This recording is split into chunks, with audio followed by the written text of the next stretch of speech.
Oh, hi, I'm Bay Logan, and welcome to the Hong Kong Legends DVD release of Jet Li's The Master. And opening here, we have the Fortune Star logo. Yay! Fortune Star being the company that now owns the Golden Harvest Library and distributes it around the world. And The Master was actually shot in 1989, and the Cantonese title of the movie is Long Hang Tin Ha. Basically, Long is dragon, Hang is like, Han Lo, going out into the street, like traveling.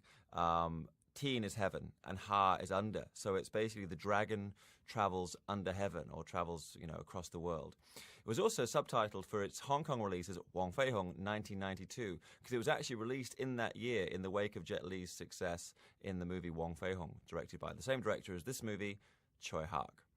So here we have very different opening credits for this Chinese version of the movie than there are on the American print. The movie was actually remixed significantly for a US release in the wake of Jet Li's subsequent popularity, and I'll be commenting on the different openings. There's a different kind of graphic opening for the American release, and this sequence is completely cut from the American print of the film. It was actually shot on location at the Kipps School of Gymnastics in LA. And the whole sequence, I guess it played kind of stagey for American audiences, so it was completely cut. It's actually introducing what is our Caucasian leading lady for this movie. And she gets like a kind of a more abrupt introduction later in the movie. This is Anne Ricketts, who we see on the right of the frame just a moment ago, looking kind of moody, mean and moody. This film's really interesting. Well, at the time, it was regarded as a disappointment, but subsequently has become an interesting examination of the early career of Jet Li, because it really kind of showed the things to come for him, because Choi Hark, who's always a big innovator, had looked at Jet Li's work and realized there was this incredible talent there, and was looking for a new way to redefine Jet Li, because the latter Shaolin movies that he'd made had not performed very well, and so he really wanted to find a new way to redefine Jet Li and brought him to America to do this film. And of course, later, Joel Silver would do the same thing with Lethal Weapon and Romeo Must Die with greater success. This science is Bo Chi Lum, which is Precious Iris Woods. It's the name of the school of Wong Fei Hong. See that big chopper there? That's for chopping herbs, and it features prominently in a fight scene a bit later. And you find that in any Chinese apothecary, any place that they do Chinese herbal medicine, you'll find a chopper like that. This sequence is very similar to one in the movie Dreadnought, which was one of the latter-day Wong Fei Hong films, directed by Yuen Woo-ping, in which Quan Tak-hing, playing Wong Fei Hong, has to take care of this burly military trainer who's injured his arm. And the treatment is quite painful, so the guy takes a swing at Wong Fei Hong and then realizes he's taking a swing with the injured arm, and therefore he's not mad anymore. Here's Yuen Woo. Yuen Woo, a classmate of Jackie Chan and Sammo Hung at the Peking Opera School of Sifu Yu Jim Yuen, former member of the Chatsu Fok, Seven Little Fortunes. He actually would have made his US debut earlier. They were going to do an English version of Mr. Vampire, Going Si Sin San, and the star of the Chinese films, Lam Ching-ying, was not available. So Yuen Woo was actually cast in the film, and they hired a couple of actors from America, Jack Scalia and Michelle Phillips, and they started shooting, but apparently the movie was not really delivering. The footage they were getting was not satisfactory, so Golden Harvest chief Raymond Chow pulled the plug on the project, so it was never done. But he had been laboring away as a stuntman. He was Bruce Lee's stuntman, something he told all the American actors on the set during the shooting of this movie, and later worked in supporting roles before being redefined by Sammo Hung in a series of movies where he played like a robotic kung fu fighting villain. You can see him in The Final Test, little known movie where he really first played a genuine robot. Then he was in Eastern Condors, the movie that really redefined him as this Vietnamese general who fights like a robot. And then Dragons Forever, where he kind of reprised some of those elements as the main villain of that movie. His last great film performance was in a film called Hero, not the one with Jet Li, but a remake of Boxer from Shantung that was shot in 1997. Recently, he's been back in the foreground. He's in the Stephen Chow Sing-chi movie Kung Fu Hustle, and he was nominated for Best Supporting Actor for his role in that movie. So this sequence can all these scenes here at the gymnastics school completely cut out from the American print. And it's kind of a non sequitur, because even though we see the girl working at training and cleaning up at the acrobatics school, we never really get to see her do any acrobatics later in the piece. So I can see why for the American print there was a sense they might cut it. Yuen Woo, also an action choreographer on this movie. He also choreographed the Yuen Bu movie Iceman Cometh, and got a nomination for Best Action for that at the Hong Kong Film Awards. Here we are on the actually on the mean streets of LA. I actually thought that that Bo Chi Lum maybe was a studio set, but Crystal Kwok remembers it as being an actual standing location in LA, and the exterior being being on location in LA. Here's Jerry Trimble with his Patrick Swayze mullet. His full name, Jerry Foster Trimble, a.k.a. the Golden Boy, former kickboxing champion, who's had a really interesting career in films, really from the top of the list, A-list movies, down to the lowest Filipino-produced Z-level films. He's been in them all. Probably the biggest movie that he's been in to date is Heat, in which he played one of Al Pacino's cops, the member of the cop team in Heat. And he's really does a decent job in that as an actor. Didn't do any martial arts whatsoever. It's purely an acting role. There was some talk about the fact that he was difficult to work with on this picture, or that him and Jet Li didn't get along. I think given the fact that, like all the American martial artists, he hadn't come in from the kind of operatic wushu background of a Yuen Wah or a Jet Li, he actually acquits himself quite well, and his character's given very little in the way of any motivation, so there's not much to work with as an actor, so I don't think we can blame him for being kind of one note in his performance. But physically, I think he really delivers, and there's a certain amount of doubling for the more acrobatic moves, but pretty much it's him doing his own stuff. He's actually married to Amy Dolenz, who is the daughter of Mickey Dolenz of the Monkees, those of you remember that kind of made-for-TV pop group of the 60s. And another movie that you'll see Jerry Trimble in on the A-list movies, he's actually in Charlie's Angels, which was choreographed by Yung Chen-yan, who is the brother of Yuen Woo-ping, and also the brother of Yun Chen-young, who's actually the choreographer of this movie, who's another one of the Yun clan, all the sons of Yun Siu-tin, who you remember from as a drunken master in the Jackie Chan movie of the same name. So the choreographer of this movie is Yun Chen-young, or Brandy Yun, and the choreographer of Charlie's Angels was Yun Chen-yan. So Jerry Trimble actually worked with several members of the Yun clan. Currently, Jerry Trimble shooting Today You Die, with Steven Seagal, and his character name in that is Teabag, and I'm wondering if people are quite familiar with what that might mean to English people when you say somebody's a teabag, kind of Cockney rhyming slang. But anyway, so he's called Teabag in that. And apparently he will also be in the upcoming Tom Cruise movie War of the Worlds. I'm not sure if he's just doing stunts in that or playing a role, because the film, as of this time of speaking, has not yet come out. I think people are very influenced by Die Hard, because this whole routine of like glass on the floor and people being unable to fight because of glass on the floor. This is a very abrupt transition, and I think it there was a sense when they were filming on location in LA that this Chinese crew didn't really have the savoir-faire of an American crew, so there were things they wanted to do that didn't quite come off. So you get this very abrupt shift into the car stunts, and that the edit there always seemed to me to be a bit clumsy. And the girl I'm by, because I mentioned, is Anne Ricketts. It's funny, she's actually the second person called Ricketts to be in action movies. There's actually a guy called Ronnie Ricketts, who's an action star in the Philippines, but I don't believe they're related. She went on to appear on the TV series Doogie Howser, and then a movie starring Frank Stallone, the brother of Sly, which is called Lethal Games. Very different score also on the US print. The black actor on the left there holding his nose, a lot of the times they basically couldn't get the same Western actors, same American actors to come back from day to day, so you actually get a lot of times when different actors are playing the same role. So I'll mention that a bit later. There's a couple of other instances of it, but that's a fairly obvious instance there of having somebody disguise his features by holding his hand over his nose for no apparent reason. As I mentioned, very different score on the US print of the movie. There's a typical kind of library score on the Chinese print that we're seeing now. On the American print, they redid the score with synthesizer music and also a ballad at one point. And here's the broken sign of Bo Chi Lum. This is like the glorious LA. I mean, this is, if any reason to live in LA, I guess it's not the smog, but I guess it's the LA weather. So we get one Wilshire there. A lot of this movie shot around Wilshire Boulevard. And I'm not greatly familiar with the LA geography as I am with Hong Kong geography, but I did know, even I noticed several times that there was signs saying Wilshire. So I guess the whole film was shot along the length of that very lengthy street. And there's Jet Li arriving on a Greyhound bus. Now, I'm surprised. I mean, as far as I know, when you get off at the airport, if you come into LA, you actually come in on the big blue bus. And a Greyhound is, as far as I know, is a cross-America bus, so I'm not quite sure where he's meant to be coming from. It's worth pointing out, it's hard to imagine now because he's become such a worldwide superstar, but Jet Li was effectively washed up at this point. I mean, he'd done Martial Arts of Shaolin, which is a fantastic film that had been done in 1986, which had not been a hit. He did another unusual American-based movie, Dragonfight, with him and the young Stephen Chow, both of whom were, complete failures in terms of, at that time, in terms of the marketplace. That was in 1988.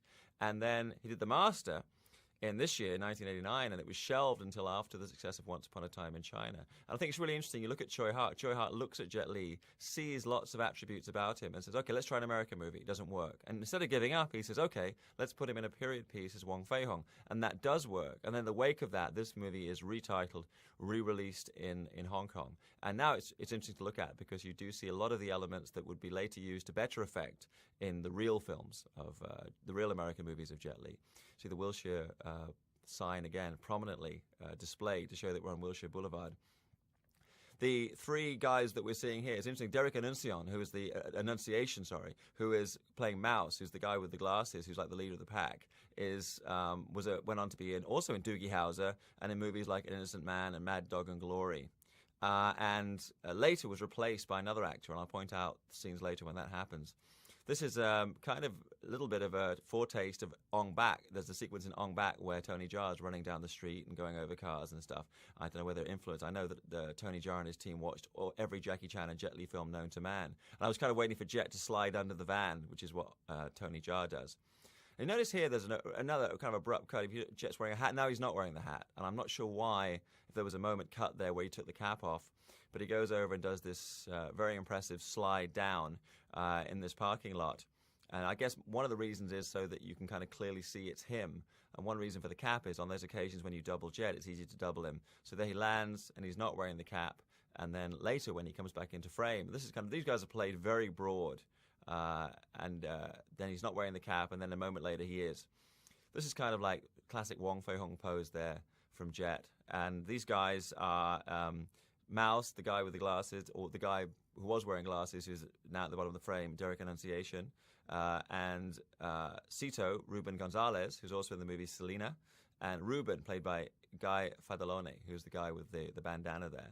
So these three are actually played very broadly. And again, as I was mentioning, it's interesting to note that they have that this is very similar material to the way in which Hong Kong actors would be introduced to the marketplace in Hollywood movies, that Jackie Chan would come over and be thrown into black culture in Rush Hour. Jet Li would come over and be put into kind of gang turf in the movies he did, in Romeo Must Die and Cradle to Grave, and that was very much something that they felt would be a good mix, putting in the Hong Kong kung fu action in kind of a street setting. Cab driver here is Glenn Chin. Glenn is actually the husband of Raymond Chow's daughter, Roberta, who's now, of course, is Roberta Chin. And Glenn is an actor as well. You can see him in Seinfeld. He's the bad guy in the movie the Jean-Claude Van Damme film Knock Off. He was in Fruit Chan's movie Hollywood, Hong Kong. And both him and Roberta, both he and his wife, appear in the Michael Jackson video Black or White. Or was it Black and White or Black or White? But they're both in that video as the kind of the evolving heads, the multiracial heads at the end. Interesting, the taxi as being a kind of an image of American life, because when Jet first comes to America in Romeo Must Die, the first thing he does is he steals a taxi, and here we actually see him riding in the taxi with Glenn Chin. Glenn in a car is interesting to me because there's a famous story that Sammo Hung relates on one of our other DVDs, where Sammo Hung talks about him, Glenn, and another guy, a good friend of mine called Tim Kwok, all being in a car that turned out to be stolen, and they got pulled over by the LAPD, and it was kind of like a set of Russian dolls, because Tim is quite slightly heavy set, Sammo, of course, is Sammo size, and Glenn is way bigger than either of them, so it was like bigger and biggest, all getting out from this car. It must have been quite a scene to see. So back at the school again, and as I mentioned before, when I saw the movie, was under the impression that the exterior had been built somewhere in LA and that the interior was on a studio set. But when I spoke to Crystal Kwok, who was obviously there for the filming, who we're about to meet, who's our Chinese leading lady in the film, she remembered that it was all an actual standing set on location in LA, and actually from the front you went into the Bo Chi Lum. So I'm presuming she didn't misremember. So it is actually what it appears to be.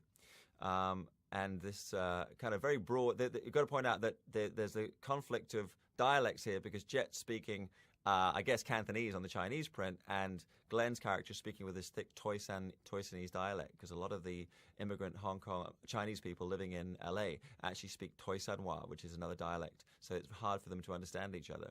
Jet's character here, incidentally, is described as being from Hong Kong. He's Jet Wong from Hong Kong, when, of course, it's interesting for the Chinese Hong Kong market because Jet's perceived as being from mainland China. But for the international market, it was said, okay, fine, Yunhua is from Hong Kong, and so Jet, his student, is also from Hong Kong. Hence the fact that he's dubbed here into Cantonese, which is the prevalent dialect here in Hong Kong. So here, Jet's character really is the typical fish out of water. And again, Choi Hart absolutely on the right track. And I always look at these as being the right elements. And he really needed a couple more years of Choi to work in the West and for Hong Kong filmmakers to spend more time shooting overseas to really have a fully seasoned dish. But as it is, you see all these interesting elements thrown together. And this movie has developed, even though perceived as being a disappointment when it was first released, has developed a cult following since then. And my Kung Fu instructor, Jesse Gooding, has seen the film 50 times. He's that much of a fan of the master. He liked the character and he liked the style of the film. This sequence was also truncated for the American release, where we see that Yunhua has been adopted by this young lady, and he's staying in her trailer. Quite why she would adopt him is not really made clear. The bond between them, she's really a good-hearted soul. She's just been fired from the gymnastics school, so she takes in Yunhua, and they got this conflict. This was tough to do in the American version because everybody was dubbed into English, so you had to have like a miscommunication between them. So you had to have the idea that she thinks he's going to pay her rent or whatever. And in the Cantonese version, it's easier because you have him speaking Chinese and she's speaking English. So it's like the miscommunication is easier to put across. I have to say, I thought the dubbing on the English voices for this version is pretty poor, and they would have been better served to get better voice artists in LA to actually do the dubbing. When they dubbed the film for the American re-release, they actually got actors who were ethnically Chinese to dub the Chinese role, so that the voices do have a certain verisimilitude. They actually do sound like real Chinese people speaking English. It's a really nicely lit shot here. There are some nice moments in the movie, particularly some of the stuff shot in Bo Chi Lum, which is what led me to believe it was probably a set, because obviously it's easier to light when you're on a studio. DPs of the film, Henry Chan Git, who has a great lineage in terms of director, a big DP on Hong Kong films, and Paul A. Edwards, who works primarily as a camera operator, but he also shot stuff here. And here's the lovely Crystal Kwok, Kwok Kam Yan, with puppy fat and a huge phone. Born 30th of May 1966 in San Francisco, California. Former schoolmate of Warren Beatty's wife. Warren Beatty's wife, is it Beatty? Warren Beatty's wife, Annette Bening. And she was a beauty pageant winner and went on to become an actress in Hong Kong. And you can see her having a cameo in Jackie Chan's Police Story 2. She's the leading lady in Dragons Forever. And you can also see her in Four Loves opposite Nina Li Chi, who's a mainland Chinese actress who would later be the wife of Jet Li. And she's been in a bunch of other movies. Will of Iron with Jackie Cheung, and Dr. Vampire, Our Gum with Michelle Yeoh. She later became a director in her own right. Crystal Kwok directed one movie, The Mistress, and then was planning to do a movie called Susie Wong is Dead that never actually got off the starting blocks. But she's proved herself a very good producer. She's produced 2 kids so far, and there's another one on the way. She's happily married to a lawyer and pretty much retired, I think, now from the film industry. That little bit of acting there is kind of Jet doing a Jackie Chan style, and I think that they realized after this movie was done that you can't really... also with Dragon Fight, there was a sense of, okay, we'll do the Jackie style because that's kind of worked internationally. And Choi realized when he got on to do Once Upon a Time in China, you had to redefine Jet Li with his his own persona. And he plays a much more traditional... His character is much more of a traditional Chinese person in the West. And even when you see him doing his Hong Kong movie, that looks like the black and white there looks like a Seven Little Fortunes, a Chut Su-Fuk picture, even though it's not. It's Yunhua and the young Jet. It's kind of an early Photoshop showing them, and it looks a lot like the pictures you see of the students of Yu Jim Yun. But so Choi really looked at Jet and realized after Once Upon a Time in China, that really defined him. That was the role that defined him, this classical young Chinese person who's got even though he's young, has got traditional Chinese values. And even when you look at the way that Jet has been kind of used in American movies, that's kind of the guy that he's always been. He's always been the guy upholding Confucian values in this changing world, whereas Jackie's characters tend to be a bit more happy-go-lucky, underdog, kind of fast and loose. But here they hadn't really completely defined Jet as a character. There's a funny line at the end of the sequence when the guy with the the perm there, says, "Hey, that guy must think he's Bruce Lee or something." And later in Cradle to Grave, the last film that Jet made for Joel Silver, there's a scene in a cage where this midget says to him, calls him Bruce, and Jet Li says, "My name isn't Bruce." So this is kind of a recurring gag, I think, for any Chinese action star who comes over to the West to get called Bruce. So we have a Chinese song laid over here, and actually in the American version there's another ballad, and this scene is kind of recut, it's cut down, and they do like multiple effects on Jet's face. A lot of this sequence here doesn't really work for me because you say, well, who are these guys? So I think it shows that there was a certain amount of shuffling of scenes in the re-edit. This to me plays like these guys are students of Jet, or they're martial arts students that he's got some familiarity with. But in fact, this is kind of like also is kind of similar to the Wong Fei-hung character where he's having dinner with the students. If you look at Once Upon a Time in China, there's a similar scene where he's kind of like giving them orders on how they should eat, their table manners and everything. But this plays a little oddly because there's no relationship between these guys and we never really see the guys again. We cut away here. I think this is cut from the American print of the movie. So we cut back to Johnny's martial arts school, where it's very similar to Karate Kid. You've got all these guys in their matching outfits, and the Jerry Trimble character lording it over them.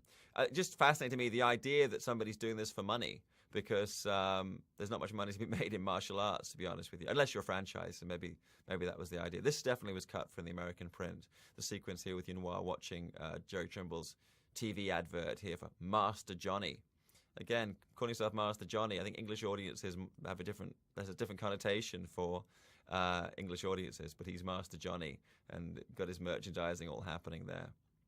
So this song replaced for the American version of the movie because they wanted to kind of put in a ballad, and I don't think either sequence works particularly well. Nor does this. This kind of really goes nowhere. I'm not sure who this company were, but you have this little exchange here, and it really doesn't have any kind of bearing on the film as a whole. The films brought together a fascinating combination of talents. It was financed in part by Shuki Levy Productions, who are the people behind Mighty Morphin Power Rangers. So a lot of the behind-the-scenes crew were actually later went on to work on that series, both the films and the TV series on Mighty Morphin Power Rangers and the other Japanese costumed hero imports. And you had, for the DP, Henry Chan-Chun-Git, who had worked with the great King Hu, who's an idol of Jet Li and also an idol of Choi Hark. King Hu had directed films like Raining in the Mountain, Legend of the Mountain, of which Henry Chan was the DP. He also did the first Aces Go Places, Jogai Pat Dong. Later he moved to Canada and worked on the Ninja Turtles TV series, Babylon 5, and actually had an acting role in the movie Relic Hunter. By the way, you have to wonder, firstly, where was Jet Li going to when he was hitchhiking? And secondly, how the hell these guys found him in a city the size of LA. But I guess, when you watch a movie like this, you don't take it too seriously. And here's the first instance of Jet Li juxtaposed with rap music, which was something that would become de rigueur for him with the Joel Silver movies that he did, Romeo Must Die and Cradle to Grave, where you see him acting alongside rappers like DMX. And with the release of the movie, you get like a rap CD released at the same time. I don't know that Jet Li himself is a huge fan of rap, but there was this great effort made to tie him in with the hip-hop rap culture. I mean, he's co-starring with the late Aaliyah in Romeo Must Die and alongside DMX in Cradle to Grave. And it certainly worked because, in the US market, that kind of defined him. This location, we have actually, I believe, elsewhere on the disc, John Crane, who's a super nice guy and worked on the film. We're going to see him in a moment, but he actually tours this location. I think it was being demolished just at the time he went to do his, location report. So this is kind of now even more historical footage. But you got the graffiti in the background in the sense that here we are. And these guys, obviously, they've watched Hollywood Hustle and they've been to black acting school. The guy there with the glasses is Mark Williams, who's a black actor who also appeared in Dragon Fight, which was Jet's first picture in in the States, his first film in America, Dragon Fight. And is also in a really cool little movie called College Kickboxers, which should be released on DVD, because I think it had some really interesting Chinese-style action, even though it was a relatively cheap, straight-to-video movie. There's John Crane in the middle of the frame there, and we see him. That's a great shot of Jet. That's probably the best shot of Jet we've had so far. That's what they should have had at the beginning of the movie to introduce the character. This image here, I think this is the best shot we have of him, because he's very expressive in close-up. I think that's probably as much. There's Mark Williams, and in a moment we see... there's Mark Williams we saw a moment ago, and here's Jet stepping up to the bat. And we kind of Jet's always, people mention his martial artistry. That's part of it. But what makes him a star, where a lot of guys, like this is John Crane getting the lockdown there, and you'll see him talking elsewhere on the disc. But what makes Jet Li a star is not just his physical ability, but the fact that he's also got incredibly luminous intensity in close-ups. That otherwise you could just get any stuntman, any wushu player from China and make him a star. What makes Jet powerful is not necessarily that he's classically an actor, a well-trained actor, but that he has this great presence. Here you see an early attempt really to convert Jet's wushu style to modern-day street fighting, and it would be further redefined as the years went by, and he worked more in the States. And here it is at a rough... But there you see Choi Hark's really on the right track. He says, okay, we'll take it and we'll put it into a modern setting. And later that would work for American martial arts pictures, American-made martial arts pictures. But as ever, Choi was kind of ahead of his time, and kind of his reach was exceeding his grasp. Cut away here to the building burning, but I mean, I'm presuming it's still standing because, as John Crane has mentioned, it actually was being demolished just when we came to do the materials for this DVD. So that was rather an abrupt fire, actually. It was hard to see quite why the fire suddenly burst into flame at the moment that it did, but it makes for an interesting image, the fact these guys now have no home, so they're going to be like Jet. They're going to be homeless in the big city. Here we are back in Bo Chi Lam, and this poor girl trying to read Chinese writing to find the medicines for Yunhua. And we have this shot. I think it's great. Obviously, there's an influence. People do watch Hollywood movies here in Hong Kong, and this is the alien shot here. Look, see? That looks like the face hugger there on the right of frame. So you get the alien shot. The video store there is a real video store. And as I mentioned, that's a great shot, Jet coming off the car. And this is probably the film needed more of that kind of energy to really deliver. But still, you know, a fun piece. I mentioned before this kind of blending of East and West. The DP had started off doing these classic films in Hong Kong and then moved to the States and worked as a DP and also as an actor. He was in the TV series Relic Hunter. Paul Edwards was primarily a camera operator, but was moved up to DP for this production. Went on to work on some really impressive films. He worked on Blade, Enemy of the State, with Jackie Chan on Shanghai Noon, with Out of Time, which is a movie I just caught up with the other day, a great movie with Denzel Washington, and Man on Fire, another great movie also with Denzel Washington, working as a camera operator there on several of those films for Tony Scott. So obviously gifted as a camera operator, and here he's like the DP. Assistant DP was Mason Hersey, who would later work on Pirates of the Caribbean and the American remake of Taxi. So you have a lot of these guys kind of going on from doing this movie to doing better things or more celebrated work in the American film industry. So this was kind of, I guess it was a proving ground and important. This is actually an office space being converted into a bank, so we can see there's a really sleazy bank manager played by George Ki-chung. Paul Lee, played by George Ki-chung. Veteran, LA-based Chinese actor. I mean, he's been in so many movies. You know, I could probably start reading off his filmography now and still be doing it at the closing credits. Sam Peckinpah's Killer Elite, Kentucky Fried Movie. First cooperated with Golden Harvest on the movie Amsterdam Kill with Robert Mitchum. By the way, in this scene, take a look. You can actually see the boom mic reflected in the glass. Something you don't see on Hong Kong movies because there's normally not a boom because they were never recording sound. But when they went to the States, I guess there's more room for error. So you actually get the boom mic reflected a couple of times in this scene. As I mentioned, George Ki-chung had worked with Golden Harvest previously on the Amsterdam Kill. He's in the pilot of the Magnum TV series, playing a Wing Chun Kung Fu exponent. You see him in Big Trouble in Little China with my old friend Gary Daniels in Fist of the North Star and White Tiger. He's opposite Jackie Chan in Rush Hour. He was alongside Jet Li again in Lethal Weapon 4. He also worked as both an actor and stunt choreographer on the TV pilot Invincible, which Jet Li produced with Mel Gibson. See the black and white pictures in the background there? That's a classic element of Bo Chi Lam, and you actually see it here in the American Bo Chi Lam, and you also see it in the traditional one, the Bo Chi Lam that you actually saw in the movie Once Upon a Time in China. Now, to me, the shot there when Crystal comes in, the background looked like a backdrop, leading me to think this was a set. But she said there was no studio work at all. Everything was shot on locations in LA.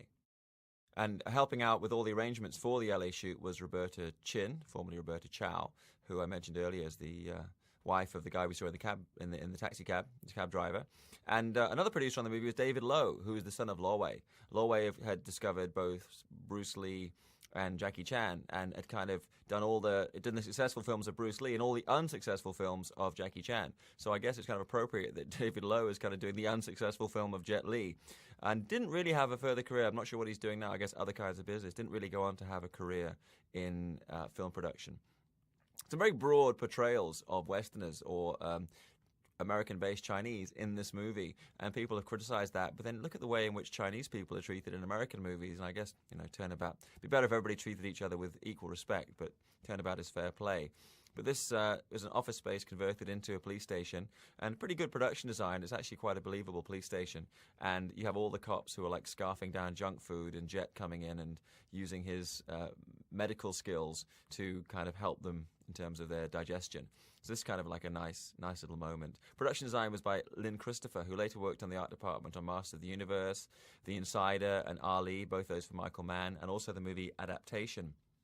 And the art director is Brett Alexander, who would later work on the visual effects on Terminator 2 and The Rock. So you have like interesting, cross-section of people developing their skills on this film. The ADs included Worth Keeter, who would later be a director for Power Rangers, Randy Pope, who would work on the Mystery Woman TV series as a producer, and Mike Snyder, who would later be the first AD on Ninja Academy and Dream Team. So interesting cross-section. And Robin Jacobs, who was the prop master, worked on Spy Kids 2 and The Life of David Gale. So I guess everybody has to start off somewhere, and the master was like a start-off point for a lot of these people who went on to work in the American industry. And you got some like decent players, supporting players here. This, I thought the steps coming up here and the way that this was all specially built for the film, and you have like we're at the central station. I doubt there's any LAPD headquarters that actually has a sign outside saying Central Station, but that's what they have on the door there as Crystal comes up. And you get this nice reaction, the first reaction to the fact that this guy from China actually has abilities that are quite and characteristics that she finds really admirable. Kind of a cool name, Jet Wong, by the way. I thought it was kind of neat that he was called that. And in this other subplot here, the idea that the police, this is a fake magazine cover. I'm surprised they couldn't actually get a real martial arts magazine, Fists of Fury. There's no such publication, at least not as yet. And why they couldn't find a real magazine with Jerry Trimble's cover on, because certainly he's been on some martial arts magazine covers in the States. But the idea that he's challenging other people and the police have to catch him in the act is kind of like a plot point that would really only work for the Hong Kong audiences. I think in America people would be like, huh?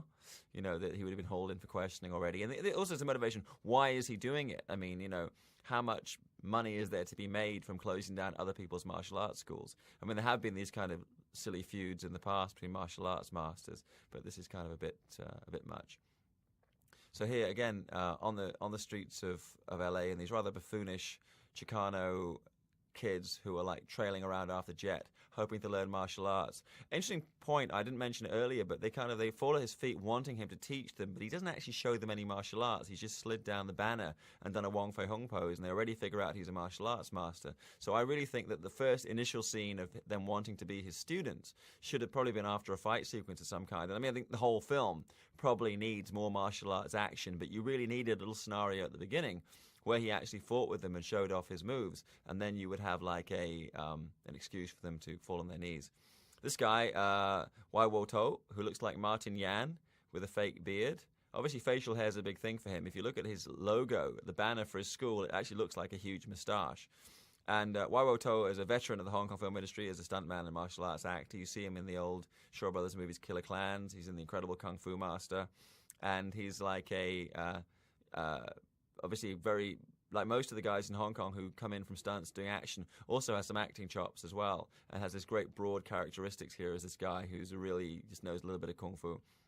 This actually, the guy stepping up now to do the Kung Fu is actually one of the guys who's doubling for Jet. So when we have Jet fighting him, it's kind of a little bit like Jet fighting himself.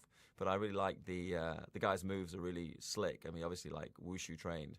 But that beard is really like the same kind of beard that you see on Guan Gong, General Guan in the old Chinese opera, about as fake as that. I guess they felt he didn't look masterly enough without the beard.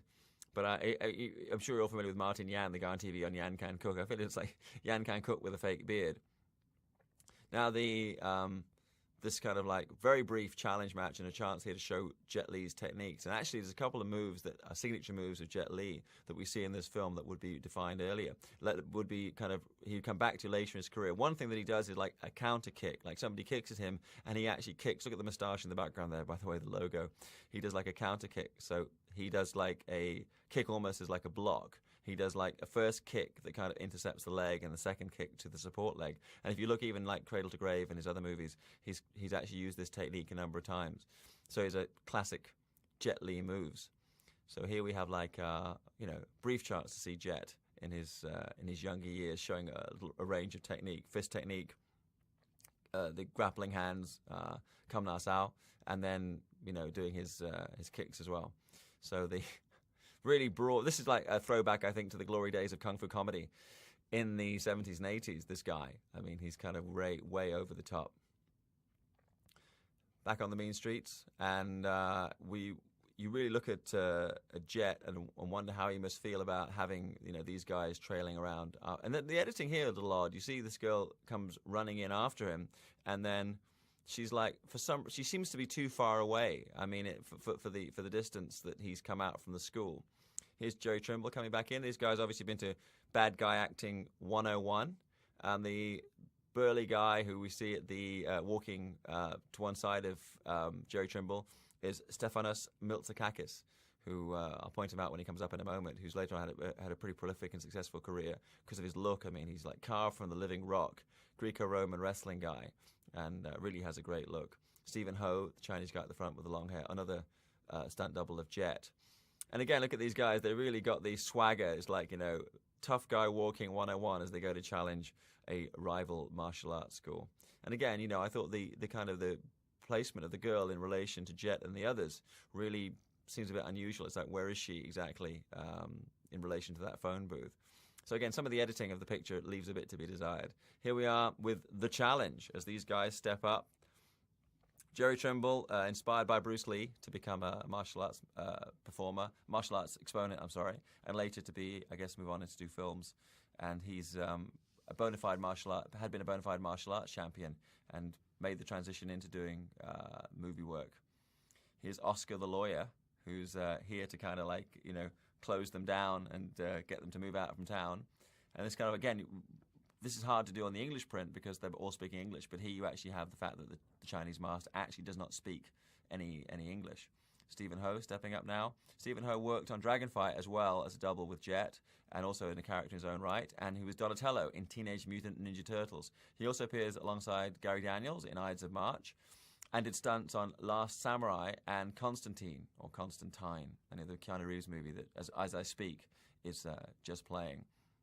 So we have Stefanos here, who's, as I say, carved from the living rock, a regular in the Van Damme movies. He worked with Van Damme on Cyborg and then several films thereafter. And here's Jerry himself really kind of dealing with this opponent in a particularly savage manner and having to be held back by his lawyer. I mean, you're a wild man when an LA lawyer is the guy who's stopping you from causing damage. There's a great shot of Stefanos. You can see him also in the Hong Kong action film Invincible, and opposite Van Damme in Maximum Risk, The Quest, and Derailed. He's actually Greek and nice guy in real life, but looks super mean on film. So here's these guys turning up to ask Yunhua to come back to teach, and Jet looking now for his reunion with his former instructor. I should mention that Jet's character lies to Yunhua here, and he says that Bo Chi Lam was burnt down, which doesn't actually happen in this film, but it does happen in Once Upon a Time in China that Bo Chi Lam actually burns down. So it's kind of like film-to-film foreshadowing there. The script for this picture was written by Lam Kei-to, who's a Hong Kong writer, also wrote a movie called Legal Innocence, and also by Lau Daimok. Lau Daimok also would write Iron Monkey for Choi Hark later in his career. And the American script supervisor was Steve Gerke. I think that's how you pronounce his name. Gehrke, Steve Gerke, who would later work in a similar capacity on the American remake of the French film Taxi, and also on the recent Vin Diesel movie, The Pacifier. So he obviously another person who got a chance to practice his craft on The Master, would later go on to work on better-known films in the American scene. So this is like a kind of classic piece of Americana, the lone blonde chick living in her trailer, and difficult really to see the essence of the conflict here between Yunhua's character and Jet Li's character. Basically, Yunhua has asked him to come to live in America. Jet Li doesn't want to relocate, and so there's been this. Yunhua's been injured in this fight with Jerry Trimble, and in some way blames Jet. But again, most people's motivations in this film are quite confused, and that's probably one of the reasons that it was not seen to work when it first came out, in that you had a lot of interesting elements thrown together, but it didn't quite gel because there's not really a through line to the plot line and to the characters. You really need to care about the characters. You need to know what they want, why they want it, and what their limitations are that prevent them from getting to where they want to get within the film. So it's interesting. The sword has been like I should have mentioned earlier, the sword which we saw at Pochi Lam, the straight sword, the gim, as kind of a symbol of Yuen Hua's mastery in martial arts. So when it gets thrown through the window here, it's the element that reunites him and Yuen Hua. And there's a nice little beat with the music there to underscore that. The music for the Chinese version done by Yi Tat Lam. And so you get that kind of nice beat. And you had like a similar synthesizer beat on the American score. This is nice stuff. I mean, you really get to see LA. I mean, there's really, sometimes when you're in close and you're not seeing much of the city as a whole, it's almost like, well, you might as well have shot that on location in Hong Kong, doubling for the States, as has happened many times. But here you get to see some palm trees, you get to see the LA skyline, so it kind of works a bit better. A nice positioning here. They actually have Yuen Hua. They're right about the same height, but they position Yuen Hua so he's significantly taller than Jet. So you have a sense that this guy is like the master. So this exchange of philosophy between the two. Yuen Hua, I think, really came from his humble roots as being a stuntman and support player to really becoming a fine character actor. And just as we speak, was nominated in the Golden Bahinias and the Hong Kong Film Awards for Best Supporting Actor for his work opposite Stephen Chow Sing-chi, in Kung Fu Hustle. I myself not a huge fan of that particular film, but I do think that Yuen Hua did his usual admirable job. And a super nice guy off camera as well, which never hurts. Also worked on TV in recent years, but has been looking for a good comeback vehicle. And here's Crystal. Crystal's like interesting because she's an American-born Chinese who kind of adapted well to working in the Hong Kong film industry. And she remembers this shoot as being like an interesting experience for her. She actually had a multi-film contract with Golden Harvest, and this was actually the last film in her contract. So she came back and actually had to audition for it and went through the whole audition process in LA. But this film, she was cast in the movie, and actually it became the last film in her contract with Golden Harvest. Jet Li in glasses, this is something that Choi Hart would return to again in Once Upon a Time in China, the idea of changing his appearance by wearing these glasses. There's no really explanation why he's suddenly wearing this Hawaii shirt. Maybe he met Rick Mayers on the way to the bank, but anyway, he's got the Hawaii shirt and the hat on. Crystal also used to have her own cable TV show in which she talked about sex in Hong Kong, which is quite unusual. And she had always been interested in pursuing a directing career. She was the assistant director on Mary from Beijing, a movie made in 1992. And in 1993, she directed a project called Little One for cable TV. And then in 1994, made a documentary about Jackie Chan for the French TV station Canal Plus. And so obviously somebody with different. Now again, this is really quite a coincidence. Why Jerry Trimble is walking through the same parking lot these guys are. Maybe he's following Jet. But I remember when I watched the film the first time, it wasn't absolutely clear why this was going on. Finally, we see somebody with a gun coming up in LA. It's always a problem when you do a modern contemporary martial arts picture. Nobody having guns. But here we have like a carjacking and a guy with a gun, and also coming up. Cameo appearance from a guy who would be a major player in the martial arts fitness scene, which is Billy Blanks. He gets his big close-up, but for some reason never gets to fight. Billy Blanks there in the middle of the frame, waiting for the gun to go off. And I guess he thought he was going to fight and came in for a couple of days and didn't actually get to fight, and so is not seen again. But he would work for Golden Harvest on another disappointing movie called Invincible, the Foreign Legion movie made by Golden Harvest that starred a bunch of people, including Blackie Ko, and was kind of shot on location in Europe. And he worked on that. But this guy with the dreads, by the way, you see here, actually, when we see him later in the movie, he'd been replaced by a completely different actor. But I guess because he had the dreadlocks, you could actually disguise that. But this happens a couple of times in the film. Really nice bit of action here. And interesting, the idea of, and in the US dub, there's a line, somebody says to him, "Hey, Queen Latifah." And I think he's more like Rick James. I think he should have been saying, "Hey, I'm Rick James, bitch," a la Dave Chappelle show. But he's like, you have this routine here, somebody actually finally having a firearm. And this is always a problem when you're doing modern-day martial arts movies in LA where too many people have guns, how to kind of bring the two together. And this is also another element that they would be confronted in the later movies that Joel Silver would make with Jet Li. So we have Jerry Trimble there, by the way, speaking Mandarin, which I guess kind of fits the fact that he's a guy who's been, as per the old Shaw Brothers movies, going around learning the skills of different masters and then challenging them and beating them up and killing them. And now, having mastered the highest level of the art, is going around correcting people's kung fu, closing down their schools in the process. So here's the the car stunt work here. Now, the car that we see down below with Crystal Kwok in it is actually Roberta Chin's real car, or Roberta Chow as she was then. And when Jet jumps down, does her Starsky and Hutch, boom, he actually did dent the roof of her car. I hope she got paid back for that, but with Golden Harvest, you can never tell. There's the Orchid Suites Hotel, which is on North Orchid Avenue in L.A., still stands to this day. Now, here's near Santa Monica. We have this famous stretch of beach and the pier. Jet had actually injured himself doing a stunt prior to this, so he actually has a sling on his arm. So you can't see his right arm. So there's great pains taken that you don't see that his right arm is actually bandaged, or you can't. He got his arm behind his back there, so you can't actually see that his arm is damaged. So you get this really nice cinematography here, and a chance for Crystal. Crystal very charming, and I never really feel that Hong Kong cinema really knew what to do with her. I mean, she had some nice supporting roles in different films, but she never really came out to be a major leading player in her own right. And you can see her last film to date was a Sam Leong produced Chinese-Japanese movie called Explosive City. And since then, she's kind of retired to motherhood, the happiness of a marriage and motherhood, and good for her. But I'm glad we got to talk to her. I believe she's talking about the movie elsewhere on this disc, and she's very bright and breezy. I worked with her kind of in passing on Jackie Chan, My Story, because she was the first interviewer that we hired to work with Jackie on that. And then she was going to do this movie, Susie Wong is Dead, and I was meant to write it, and then she decided to replace me with a couple of other guys, and the film was never made, which is what always happens when you replace me as a writer on a film. The film never gets made. So we get like I love this little thing here of Jet not locking the door, which we get repeated later in the movie, because I'm somebody who always loses his car keys or locks them in a car. So I would appreciate having a buddy like Jet who left the door open.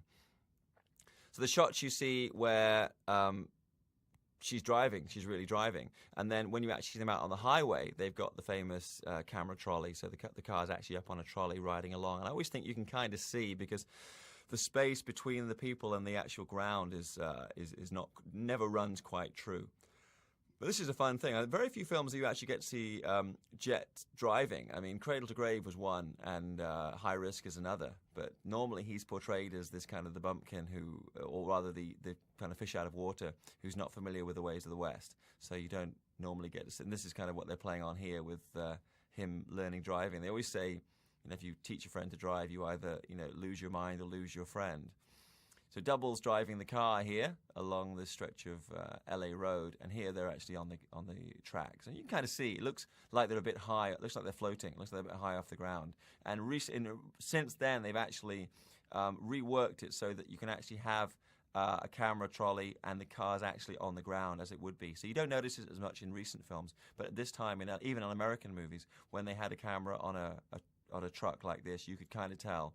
Remember the old days of Chips with Eric Estrada? They'd be riding along on their little trailer, and they would be sitting on their supposedly riding motorbikes, but they'd actually be on this trolley thing here, and getting pulled over by the LAPD. The film as a whole was produced by an interesting executive producers on the film, a couple of relatively unlikely choices. Anthony Chow, who had also been a producer on Yuen Biu's film Rosa for Golden Harvest, would produce the Ringo Lam movie Wild Search, the porno robot film Robotrix, and the gangster flick Too Many Ways to Be Number One. So there's a really an eclectic fellow, and he also was an executive producer on this movie. And Michael Lai, who's better known as a composer who did the music for Jackie's films Project A Part 2, and Miracles, and also for the Jackie Chan produced film Rouge, and still alive and well and running a karaoke bar in the Hong Kong area of Happy Valley. A super nice guy, but he was also a producer on this film. So you always get this when you're working with Choi Hark. You see this fascinating combination of elements of people behind the scenes who come from East and West. In the I like the light playing Crystal has in this particular scene, and she really shows her personal charm. And it's funny in the American print when the cop says, "What are you doing?" and she just says, "Making love," like that. It's kind of just a funny. It struck me as funny at the time.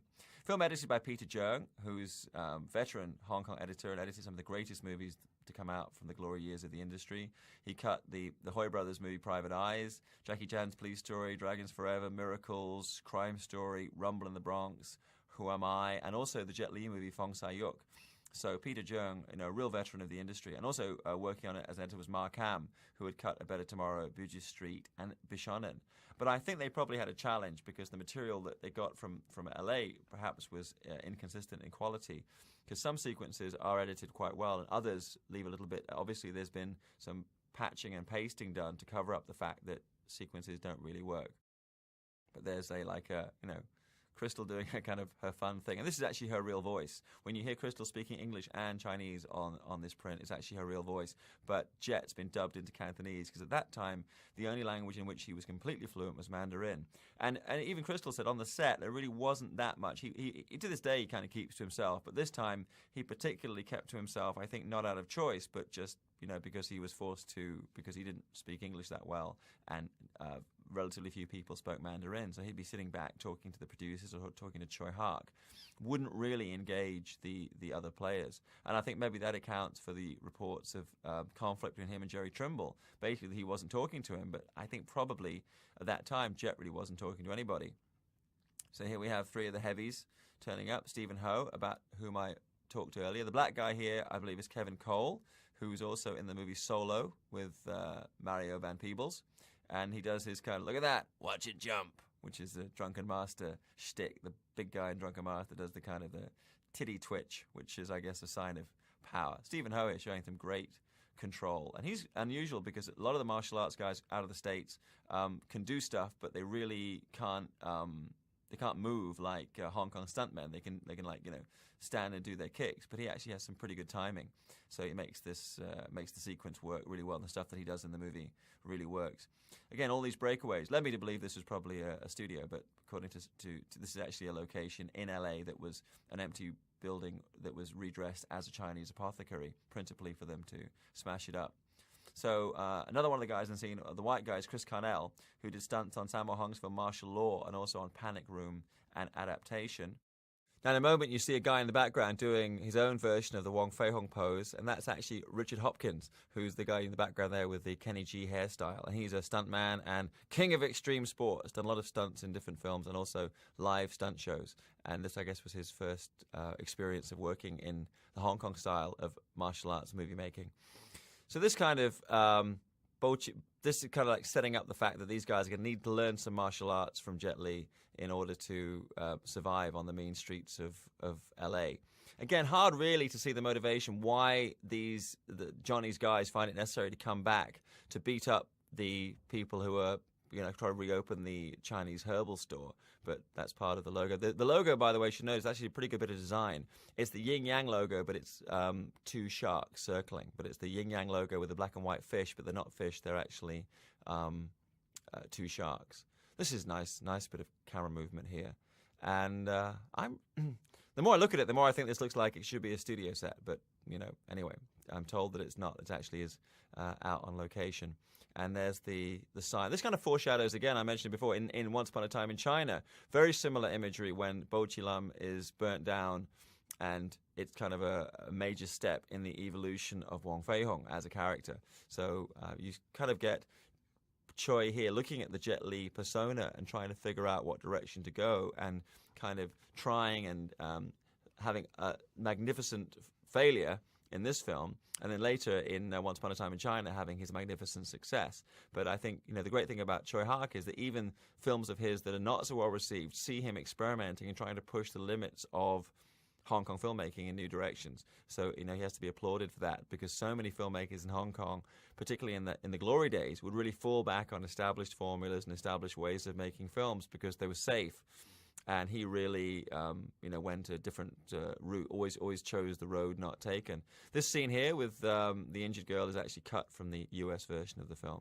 Now, some of the cuts seem to be arbitrary in the American version to kind of cut the running time, but they're also this sequence here with her kind of becoming upset, and then there's this kind of thing that's been established. Crystal has said to Jet, well, kissing people is like just a way of, in America, it's a way of being friendly. This obviously would not work in the American version of the film. So they decided that they cut it out altogether. And actually quite forward of Jet as a mainland Chinese guy to be kissing a blonde woman. And you may remember, actually, there was, I won't say controversy, but it was noted that in Romeo Must Die, even though there was supposedly this romantic interest between him and Aaliyah, they never really, it was a convention center, by the way, just point out, off the freeway. But there was this, even though there was a romantic interest between the two of them, they never are physical with each other, they never kiss, they never really touch each other. And the feeling was that Jet was worried that the American audience would not accept him as a guy, as a Chinese man kissing a black woman. So here it's interesting to see that he's really quite intimate, by mainland Chinese standards with the white girls. Now this is like the stuff that Jesse, my kung fu master, loves the best, is the training stuff, as these guys doing these various horse dances as he's trying to whip them into shape. If you look at this training with balls, this is actually something supposedly invented by Jet Li himself to improve his hand and eye reflexes. And you see it in the documentaries What is Kung Fu and Dragons of Shaolin, which are two documentaries showing the young Jet Li in China. They were actually produced in conjunction with the mainland government to promote wushu, and you actually see him doing this rubber ball training. And these scenes actually slightly cut on the American print of the film. For some reason, they didn't want to show these guys training with sticks. Maybe it just felt like they were cheating if they were using a weapon. So this was actually cut down. And later, when you actually see them using sticks to fight with, it's like not really explained. So I'm not quite sure why these were trimmed down. But it's like, I thought it was kind of a fun sequence, and gets Jesse's vote for the most fun sequence when these guys are training with these multiple speed balls, obviously based on the top and bottom ball that you see in boxing gyms, and Jet has kind of taken it to his own level. And this kind of, I love the stuff here where we get to see anything where we get to see the real Jet Li as a martial artist and as a martial artist. He's working now on his own movie based on Fot Yun Gap, character that you previously saw played by Leung Ga-yan in Legend of a Fighter. And apparently he's training really hard, and you're going to see the return of Jet Li as the real martial arts guy without all the special effects and wire work that have afflicted his latter American productions. This is another nice shot here as you see him. Him in the black, I mean, it's such a great look. And there's a couple of, only very few, I think the location photography for this movie is pretty poor. So there are not very many good images of Jet that have been released. And there was one shot earlier in the gang fight, the very first gang fight, shot of him in the black outfit with the straight sword, and a shot of him in the black tank top. There's like 3 images that came out that were really strong images of Jet in this movie. But that's about it. So Heavy's return yet again. And you have to wonder why, what is being gained by constantly coming in to challenge these guys. And it's like throwdown time again. And it's these guys now, in this version, we know they've done this stick training, but this is cut out from the US print, so I'm not sure. Maybe they wanted it to be a surprise when the guy pulls out a stick. Actually, something you saw in Way of the Dragon with Bruce Lee, that one of the guys found he doesn't have the martial artistry to defeat a Western foe, so he uses like a stick instead. So you get these guys using their technique. This is obviously all shot at the same time because you have the same guys coming in. So whenever you get sequences using the same actors on the same location in movies, normally it's shot at the same time because it's very, very expensive and difficult to shoot in sequence. So you actually have to you use one location, do all the stuff you need to do in one location. They're really all the Bo Chi Lum stuff shot more or less at the same time, and then move on to another place. Notice that the mouse character there was wearing a hairnet, if you go back and look, which is kind of a very much Hispanic thing. Now the sword, again, I guess they brought the sword back. The sword was last seen in the trailer park, and now here it is on location. Now a chance to get a brief chance to see like the real Jet Li in action. And I love it when you get to see the wushu kind of put into a modern setting, and Jet using the gim. He's obviously he was a real all-rounder, an expert in all various forms of wushu, or which is what's called the Chinese national sport, which is basically means martial art, Mosat, wushu, martial art. And he's a master in all, but can do all forms, which is one reason he's good at doing the films. There's very kind of like the effeminate movements there, like there's like a female sword form. And this is a shot that you saw later, My Father's a Hero, used yet again in the end fight. The spinning of a weapon around. No CG at this time, but wire work, of course, was used. This is another great shot. That's a fantastic image. I think there's probably not a good still of that. Otherwise, it should be the poster and the cover for the DVD sleeve. That image there with Bo Chi Lum in the background and him holding the sword. And nice, use of shadow here. This kind of, again, foreshadowing the kind of imagery that you're going to see in Once Upon a Time in China. Now, setting up this duel between Jet Li and Jerry Trimble. Jerry Trimble began his martial arts training and he was encouraged by his uncle, Leroy Woodyard, who'd learned Kung Fu. He'd been in the Navy and was a Kung Fu practitioner. And Jerry enrolled at the Taekwondo school of Master Rick Hamilton. And so his basic style is Taekwondo, which explains his kicking skills, because Taekwondo is primarily kicking based. There was a story in the martial arts press, his hook kick had been clocked at 118 miles an hour, which is kind of, I don't know, it's kind of a little bit of hype there, I think, from the martial arts press. I like this. I think this is probably the best martial arts fight in the film, counterposing the styles. And unusually there we get to see this juxtaposition of Jet's height compared to Jerry. Jerry Trimble himself, not particularly towering individual, but I mean taller than Jet. So they actually make that an issue in the early part of the fight, whereas in some other movies of Jet, they take steps to make sure that he's kind of the same height or taller than the person that he's working with. Another question I always wonder with these movies is that, arbitrarily people have or don't have guns. Why the cops don't have guns in this particular scenario. But anyway, so Jerry had built up his Taekwondo background, worked in tournaments, working the tournament circuit. At that time, it was like, I say, point fighting, so you weren't actually hitting people, knocking them out. You were actually delivering techniques that, were they delivered at full power, would knock somebody out. He earned his black belt in only 18 months, which is a really short amount of time. And in 1979, he saw a kickboxing match on the ESPN Sports Channel, and that inspired him to move from classic Taekwondo into kickboxing. So in June of 79, he moved from his hometown, which is Newport, Kentucky, to Atlanta, Georgia, and began training with a number of different people, Asa Gordon, Tony Mullinax, and he was in the PKA. The PKA was the Professional Kickboxing Association, and under that rule system, they only allowed kicks above the waist. So it really fit in, I think, with his traditional background in Taekwondo. The below the waist kicking was more in line with like Muay Thai. So he became a champion. His nickname was the Golden Boy, and he kind of was portrayed as kind of a bad boy image, even though he was called the Golden Boy. He was the bad boy of the PKA. Signed up with the notorious kickboxing promoter Joe Corley, or the nefarious Joe Corley, who was a well-known kickboxing promoter of that time, and went on to win the PKA and PKC Light Welterweight World Kickboxing Championship on April 26, 1986, fighting in Atlanta, Georgia. So a bona fide martial arts champion, and again, I read an interview with Choi Hark. He was quite disparaging of. He didn't mention Jerry Trimble by name, but he said we worked with a guy who was meant to be some kind of champion, but he wasn't that good at our style of action. And I think, as I mentioned before, Jerry Trimble acquits himself quite well here, and went on to be in any number of like B pictures. He's like he was picked up by Sergio Santiago, who's a prolific director and producer in the Philippines, and made a number of films for him as a leading player, but yet really to break out into the mainstream as a leading man in American films. He's either in B pictures as a lead or else playing supporting roles in much bigger movies. Here we see this, the location here, the police station, is actually the 14th division of the city of Los Angeles, LAPD. So you get like a shot later which actually shows, whereas previously it was Central Police Station, now it's defined as being the 14th division. And very kind of slapstick kind of Hong Kong humor here. So you see the police logo in the background there.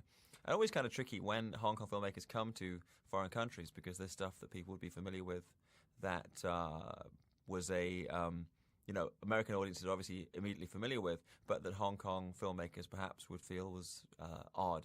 So you sometimes get plot points that play for the Hong Kong audience that for a native American audience seem a little strange. I thought this could have been better handled, the execution of the geography of this shot, that he's been talking about this guy and talking about Yunhua, and then they actually confront each other. Again, as I mentioned before, all of the stuff here at the police station shot at the same time over the same few days, so that you could actually make the most of this converted office space. They actually Roberta Chin spent quite a bit of time before production going around LA finding, because they weren't going to go into studio space, they were going to save money by actually shooting on standing locations. So finding empty office space they could rent to actually shoot in for that period, which is, I think, a tried and true method used by independent filmmakers in LA, even American filmmakers in LA. So this is, again, recurring theme from Hong Kong cinema, which is the conflict between teacher and student. And here's the lawyer, Oscar, played by Michael Burke. And the IMDb says he died on 5th of February 1987. And this film was made 1989. So I guess this is kind of like the cinematic equivalent of ghostwriting, that he's actually playing this role even though he died a few years earlier. So I'm not sure if Michael Burke has actually passed away or not, but if not, apologies to him. But the IMDb lists him as having died. And I can't understand why he's not just walking out the door, why he's leaving through the window, which gives Jerry Trimble's character this opportunity to throw him to his death. I mean, why he didn't just walk out the door with the cases and everything. Again, the motivation, the backstory to these characters is really not very well defined. And really some serious gore for a fall of that kind.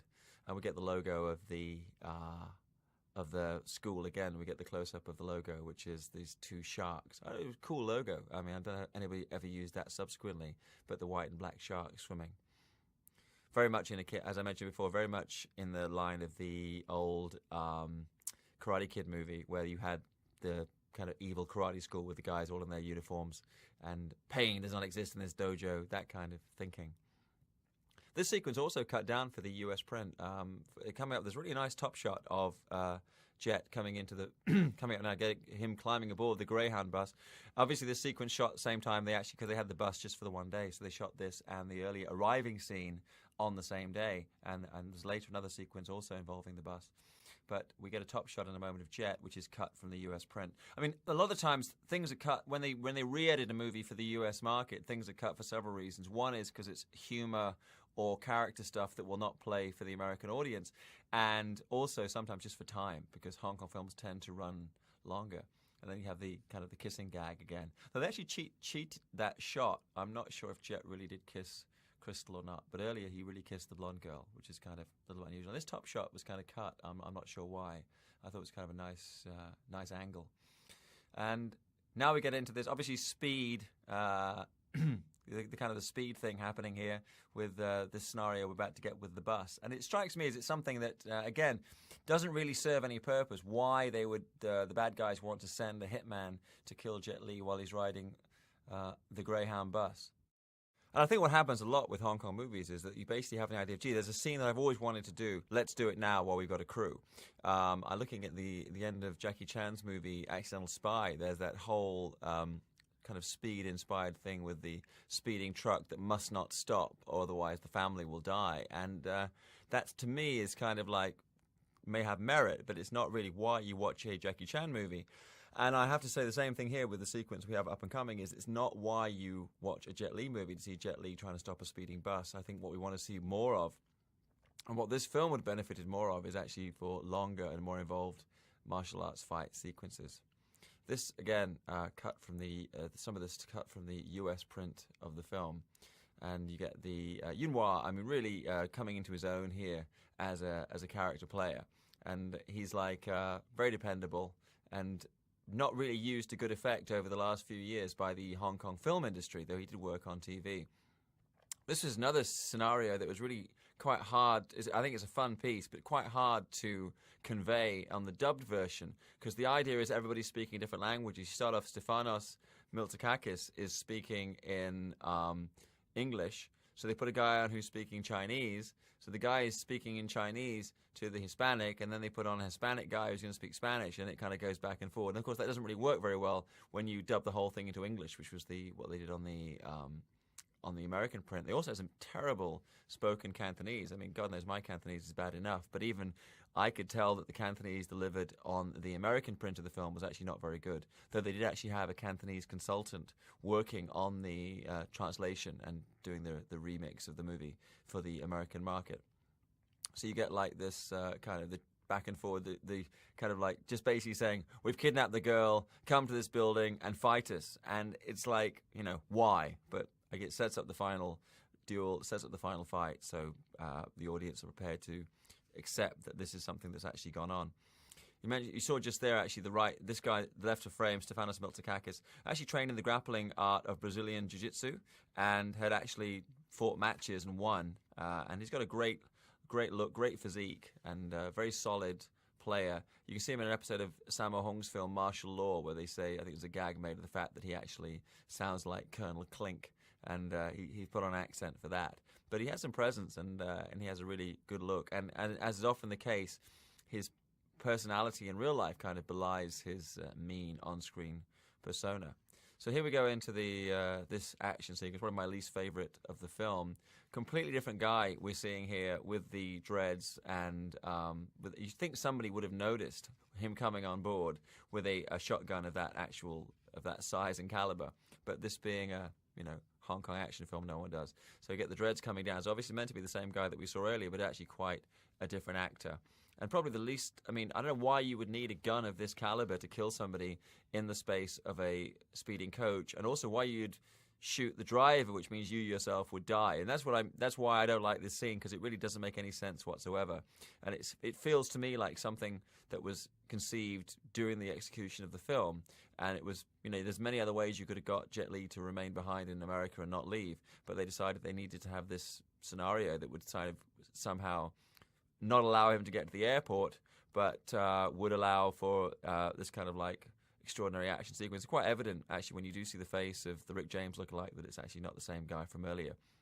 And some of the times, the exchange of actors was being done because of availabilities of various performers, and other times because, for whatever reason, the guy's performance wasn't seen to work, which was actually the case with one of the Hispanic actors, and I'll point that out later in the movie when that happens. But this is kind of like a very bloody, though innovative way to kill somebody who's using a pump-action gun. So that's him and his dreadlocks out of the picture, and thank goodness for that. And Jet doing the Jet saving the day, and bus coming to a halt. And again, so thankfully we're out of that sequence, and we can get into the real finale of the film, which should be the martial artistry.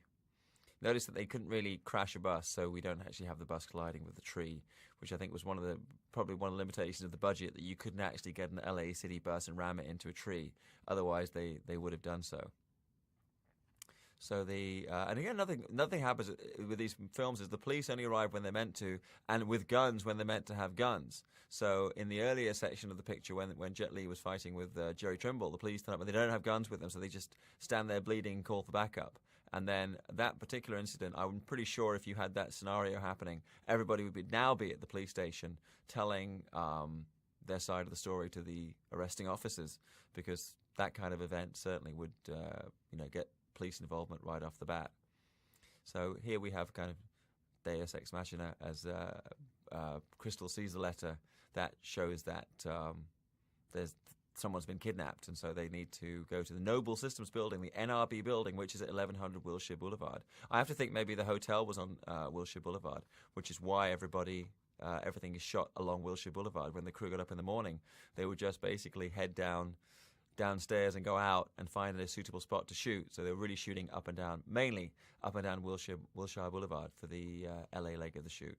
I'm notorious for mispronouncing names in both English and Chinese, so I know it's Wilshire. I probably say Wilshire a lot. Wilshire Boulevard in LA. Here we are at the Noble Systems building, so-called, the NRB, and nice shot here. Now you notice, if you look carefully, a lot of the shots that we see now with the Hispanic guys, that Derek Annunciation, who played Mouse, has been replaced by another actor called Henry Penzie, who would later be in the TV series Entourage. And I talked to Crystal about it, and there was no specific reason he was replaced, but apparently there were some problems with him, and therefore, there was the decision taken that if you put him to the back of the frame, not that nobody would notice, but it wouldn't be as noticeable. And it really, this is kind of like, yep, we're in Shaw Brothers territory, like an army of uniformed kung fu fighters on the roof. And here we are. Actually, we're on a helicopter landing pad, so we've gone from like the Shaolin Temple to a helicopter landing pad in a couple of beats. And here's like Yuen stepping up to the plate. A lot of people I know, fans of Yuen, really enjoyed seeing him in action for this particular scenario. So he really did a good job. That's actually the original three of the Hispanics. Actually, later in this sequence that you actually see one of them pushed to the back of the mix because the actor had actually been replaced.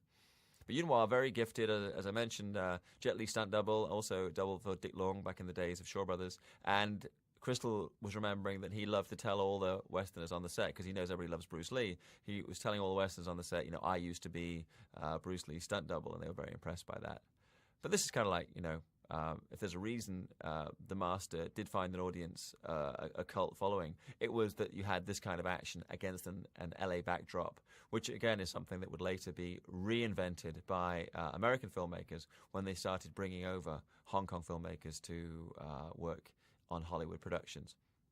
But Yuen Wah kind of holding his own here and paving the way. I mean, it's a great combination because he's using like the kind of chin na, hand locking, the kum na style, the locking techniques, combined with these kind of kicks and other more acrobatic moves that were a combination of what he'd done in the opera and what he's learned since. Because all of these guys, basically, they're always learning. They were always learning on the set. If there's anybody with a specific set of skills, they would actually try to learn from them. And so they would learn Hapkido, they would learn different kicking and grappling arts so that, they could do different martial arts action sequences. So it was kind of, you really had to be, have basic skills in all martial arts and probably be a master of none to be a Hong Kong stuntman. And I think that probably holds true for most really good martial arts stuntmen today. The more of an all-rounder you are, the better if you can do acrobatics. You notice if you go back and use the wonders of DVD freeze frame that a number of the longer-haired guys you see running in, doing the more extreme reactions, are not actually Westerners, but they are Chinese stuntmen used for that purpose. You have a bit of pipe there. That's actually a fake pipe that was put on the roof for Yuen Wah to land on. They didn't actually make poor Yuen Wah land on it himself. And then the really paving the way now for Jet to come in and save the day. And of course, audiences know that's a great intro shot. So we get a whole new style of Jet Li's fighting for international. This was the first time international audiences had really seen like the contemporary Jet Li figure. I remember seeing this movie before it was released anywhere. It was at the Milan Film Market at MIFED and thinking at the time, what a great concept. And it was kind of a near miss to me. That zoom shot there is like the Spielberg Jaws zoom, which we see a lot. It's been used a lot subsequently, but I think the first time I remember noticing it was in Jaws when Roy Scheider is sitting on the beach and you have that kind of really cool tracking shot. So talking about the other films of Jerry Trimble, he has a small role in the seasonal films produced movie King of the Kickboxers. And I remember Keith Strandberg, who was the guy that wrote and produced King of the Kickboxers, after Jerry Trimble had been in heat, trying to contact him and saying to Jerry Trimble's manager, agent, I work with him on King of the Kickboxers and I want to talk to him. And, bless Keith, who's the nicest man in the world, but I'm rather thinking that if my client had just been in heat with Al Pacino, I don't know that I'd necessarily be that keen to get him back working with the guy who put him in King of the Kickboxers with Lauren Avedon. I think I'd probably be looking for another movie with Al Pacino or Robert De Niro. So though I feel for Keith because he was obviously just trying to do his job, I can understand the manager agent of Jerry Trimble being slightly reluctant. Jet really showing his stuff here, showing his moves, and it's like this early attempt to have a synthesis of the acrobatic wushu style and the more high-impact kickboxing system. And here's our man dressed in white and ready to rumble. He's got his he's got his Soul Train outfit on, and he's got the mullet, and he's ready to throw down. So other movies with Jerry Trimble, he went on to play the bad guy in a movie Breathing Fire, which starred Bolo. Bolo Yeung was in that as one of the bad guys, and also had Ke Huy Quan from Indiana Jones and the Temple of Doom. And he's also in the Michelle Kesey directed Terminator Woman. Michelle Kesey was the guy that played Tong Po in Kickboxer with Jean-Claude Van Damme and its sequel, some of its sequels, Kickboxer 2 anyway. He's in that one. And he was a long-time acolyte of Jean-Claude Van Damme, Michelle Kesey, and he directed Terminator Woman. Again, some of the stuff here is double. You have a double for Jerry Trimble, but quite a bit of it is him, and I think he quits himself well.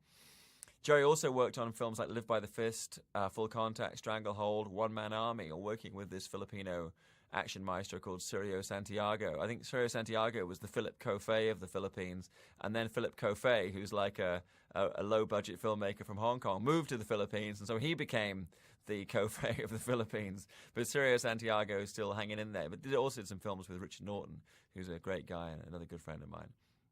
This is great, the clear blue skies above, the cloud fleck blue skies above, and these two guys doing this it's established in the movie that Jerry Trimble's learning Chinese style, so it's quite something for him that he's actually having to adapt his Taekwondo kickboxing base and to do these Chinese style moves. And, full credit to him for the hard work he put in to do it. Also, shooting exteriors, and I'm guessing it was fairly hot up there on the roof. And you'll be doing a bunch of different takes for these different moves. And he did a good job. I mean, double for some stuff, but a lot of it is him. You can also see him in a movie called Shogun Cop, which, gets my title. That's obviously a double for the flip there. Shogun Cop is like, Title of the Year award. And he's kind of like I haven't seen the movie, but I saw some production stills. He looks like a Kung Fu Klingon. Boom, here we go down into the building itself. And this is kind of like, again, Die Hard really had a lot of influence on filmmakers in Hong Kong. So this is kind of our Die Hard moment. If you remember at the end of Die Hard, there's a kind of brutal fight between Bruce Willis and one of the terrorists who had long blonde hair. So I'm wondering if this was an influence there. And this another gag, you see again is the shoe, the foot being trapped, and him coming out from the shoe. It's something you saw in a lot of action pictures at this time. One of those gags and gimmicks. That's kind of a bolo move from Bloodsport. The kind of like the snort before going into battle. Classic. And this is really when you see kind of stuff that makes you think, gee, this must be a Choi Hark movie with these fans in the background. Again, this is I originally was under the impression this was a studio set, but I'm told this actually was a location that they kind of relit and redressed so they could, and put stuff in there that was obviously working props so they could actually use the location for this kind of action. This is kind of a typical thing of Hong Kong movies. They really went as far as they could with the two respective styles with the guys up on the roof. So then you kind of have to move into the space. And what's interesting is up on the roof, the camera was staying fairly static and the action was happening in the frame. Here, where you've got limited space, the camera's moving more. So you get, even though you're in a small space, you get kind of more of an epic feel to it. And it's like a really...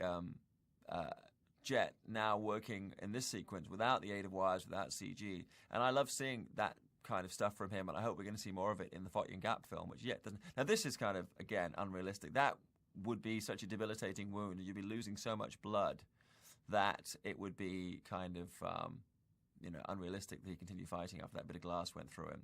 But again, it's a recurring theme of broken glass being an obstacle to getting a throwdown happening. I mean, you had it at the beginning of the movie, and now you're having it here. I like that little bit of tricky bit of business with the shoe. It's cool. And again, Jerry Trimble doing a manfully kind of taking on the task of reproducing Chinese martial arts movements for his fight, because that's where his characters are meant to be coming from.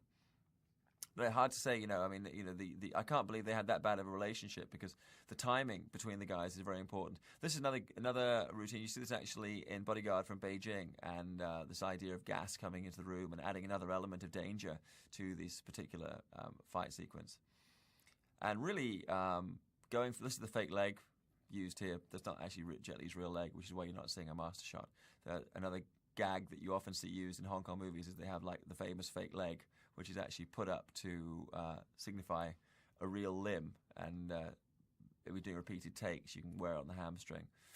Change the camera speed there to show the power of Jerry Trimble's kick as he's coming up. And now, this, as I say before, this is like the running, another plot device you've seen in a number of Hong Kong movies, the idea of the gas. Boom, they're going out the building here.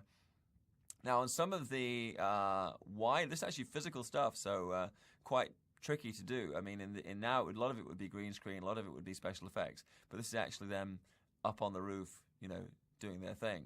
And belatedly, of course, the cops arrive. Again, don't seem to have too many guns, but they're coming up to arrest everybody.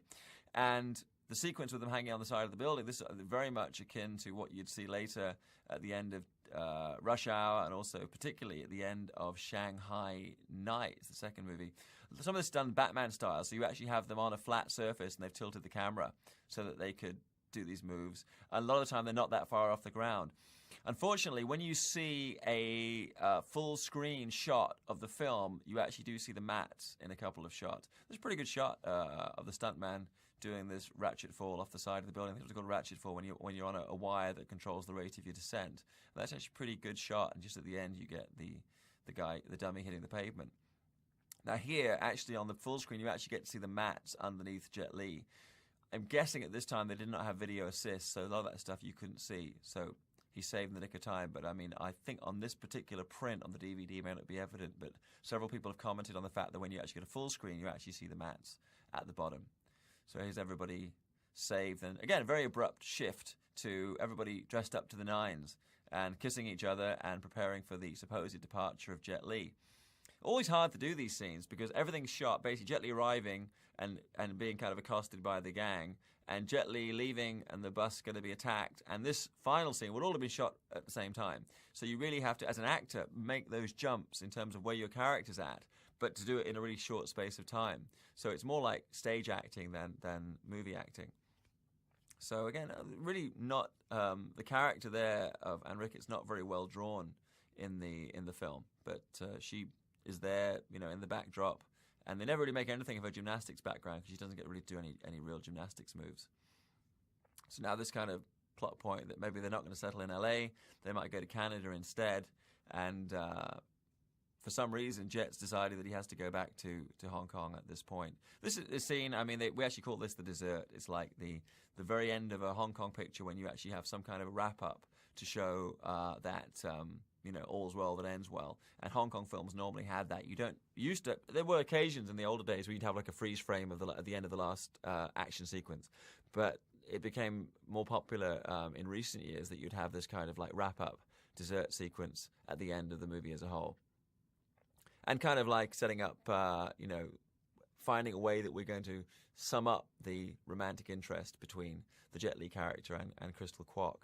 Crystal herself said, she really, even though she's meant to be in love with him in the film, it was a bit of a challenge because they really didn't have too much of a personal relationship going on the set, that Jet Li was pretty much keeping to himself, and she would come on the set and do her thing and talk to the stuntmen who were her best friends on the movie. And then when it was her time to shoot, she would step up and Jet would step up and they would do the scenes. And that actually happens on movies more than people realize. I mean, people often ask me, what's so-and-so really like? And or they ask other actors what so-and-so really like. And you say, well, I don't really know because, in American movies, they were in their trailer, they came out and did their scene, and they went back in their trailer or they were back on the phone or something. So you never really got to know the person. You just got to work with them, and I guess that's why it's called acting. But I think when you have a romantic interest, it's tricky because it helps if you have some chemistry. Though I have to say, in this movie, it's not openly apparent. There's quite a nice little sparkly energy between Jet and Crystal on the movie. Jet and Crystal, I mean, they sound like displays in a kind of a rock gallery. But anyway, yeah, so Jet and Crystal, and so it works well. Even though they didn't know each other that well off camera, you actually did have quite a nice affinity between them, a testament to both of them as actresses. I'm surprised Crystal never worked on anything in the States because she speaks perfect English, had studied acting and drama properly at like an academy in the States, and so she had that whole background behind her. Plus, she spoke Chinese as well. But for whatever reason, she never did make that transition, and now she's pretty much retired from the industry.